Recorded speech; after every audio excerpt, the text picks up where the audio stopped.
Right, well guys, oh, here comes my little video assistant. What do you want? What do you want? Look at he stands there staring at me.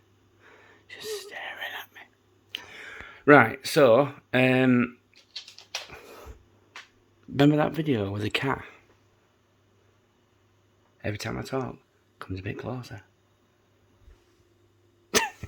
Never mind. Right, anyway, that's that wasted. Where was I? Right, yeah, where am I up to? We are at the chassis rails point of the build. I've now got the rear bed, well, the luggage area, fastened to the chassis rails. Now, if anybody who's watched my videos will remember the underneath this one, them chassis rails are steel. They're steel tubing.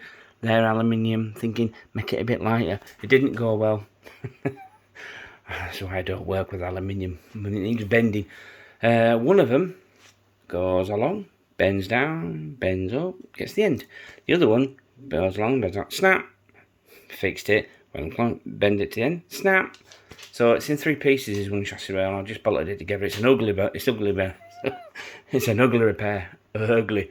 But anyway, you're getting an idea what it's going to look like. I've just painted. I've just filled and give the bonnet a first coat of paint. Good news. Good news. I said the other day I had one set of these bonnet vents. I found a second set. So I'm going to do the same on this one. Right, and I've got them both out because one was going to be an off-roader, one was going to be like, well, we call them a Chelsea tractor over here, because in London they have lots of 4-wheel drives, they just ride around. You Americans call them soccer mums, well, you call them mall crawlers. It's the same thing, just a big off-roader that's never seen dirt in its life. Well, we have those here too. We have a lot of them in Bradford, where I'm from, actually. Right, so what's the plan? Now, the interior is all but done to make a firewall and some inner fenders to match the ones in this one. Just to be careful because it's just propped up with a wheel. Right, now, I'm really freaked out. I'm not going to be able to recreate this in this one because, well, I don't have a second Emax gearbox. It's in an Emax. Right, now, I took the little compartment I had in the front out because the motor's going to have to go up front here. Now, I have a little motor and gearbox from a Maverick Scout. Not particularly, it's not a speed gearbox, but then this is going to be more of a,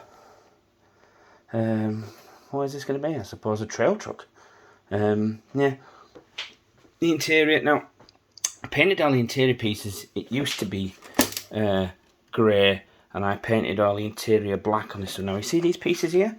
I was going to paint them red like I did with this one, but with the interior being a light colour.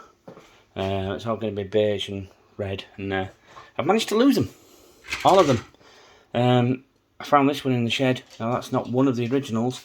I should have 2 of these for the front doors, and then at least another 1 or 2 that I cut up to make ones for the back doors, which are front doors. So I don't know where they all went. I've lost them. There's a bag somewhere with them all in, so I'm very upset about that. Build will stop almost because I'm going to get all the interior panels in, but I haven't finished painting, so that's stupid anyway. What are you doing, Doug? What are you eating? I hate it when she's chewing something. You don't know where else she's got. Right, now I've had this grill for a long time. It's a slightly shortened grill. If you see this original grill here, it's like slightly shorter. I'm going to raise the bumper up. Now, which one of these 2 trucks it's going on, I'm undecided. Because, well, I need to trim the arches. Once you trim the arches, there's not as much front fender here. And if you put the bumper where it's supposed to be, the wheels catch. Now, I see loads of other people with these trucks and they're never having trouble with the wheels catching, so I don't know what I'm doing wrong. But I'm going to move the bumper up and out a little, so that should solve the problem. Right, now, I was going to take the chassis from this, put it on that, call it done, and use the Emax chassis under that, but it would mean in my haste at building this, they're not exactly the same wheelbase. One of them's long, I can't remember which one's the longest.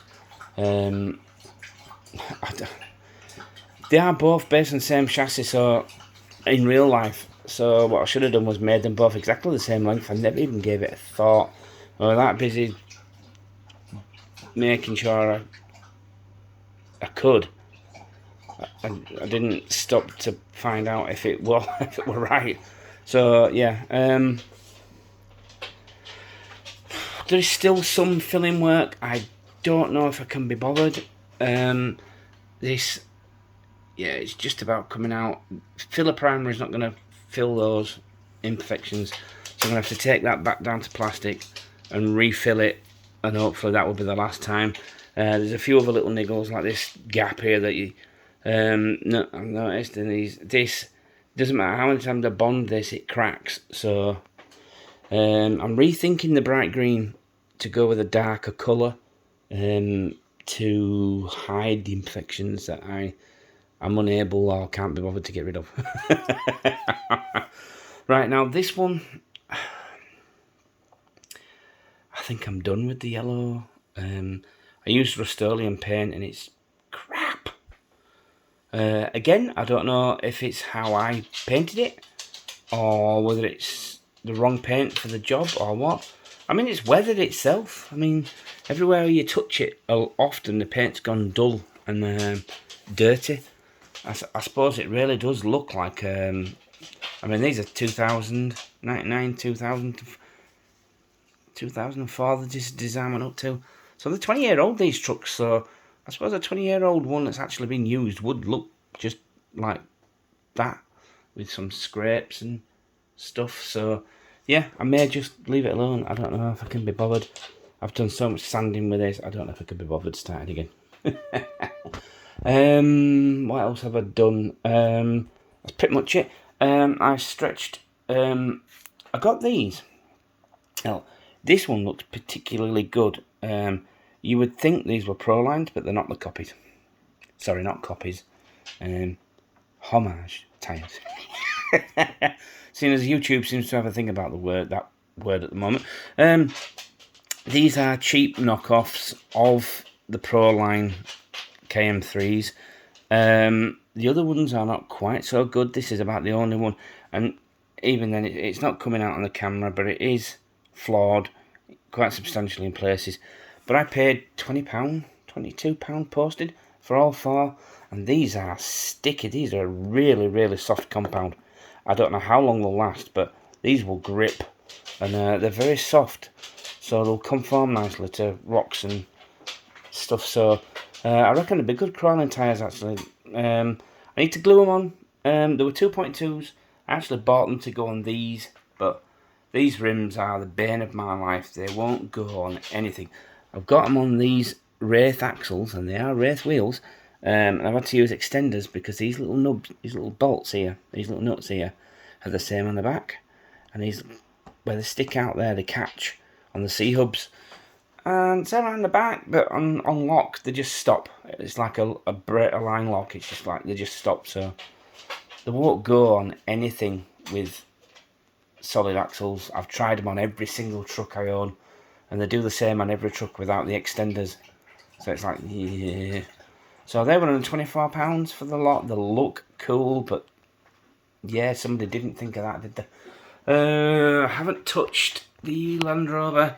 I've still got the upgraded headlights to fit into that. I put those wheels on the Fall Guy truck. The other Fall Guy truck, because I was like, Sparky, what are you doing? What was that? Dog's driving my head in. Doing my head in.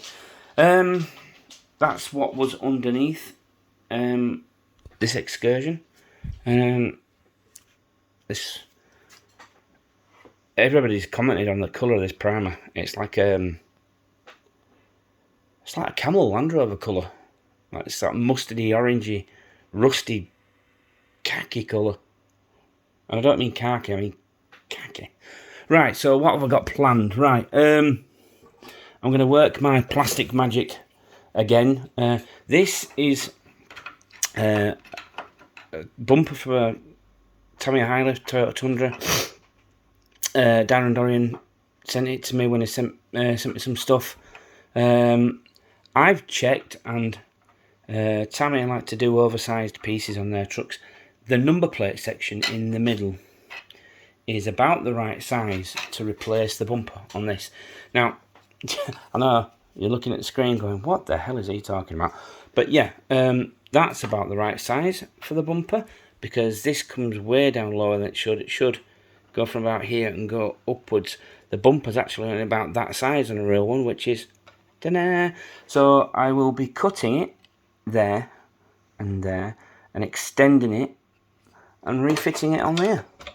Once I've sanded it back and painted it body coloured, hopefully if I can get the join right, I'm going to cut it from there before it dips in, and then hopefully I'll be able to smooth it over.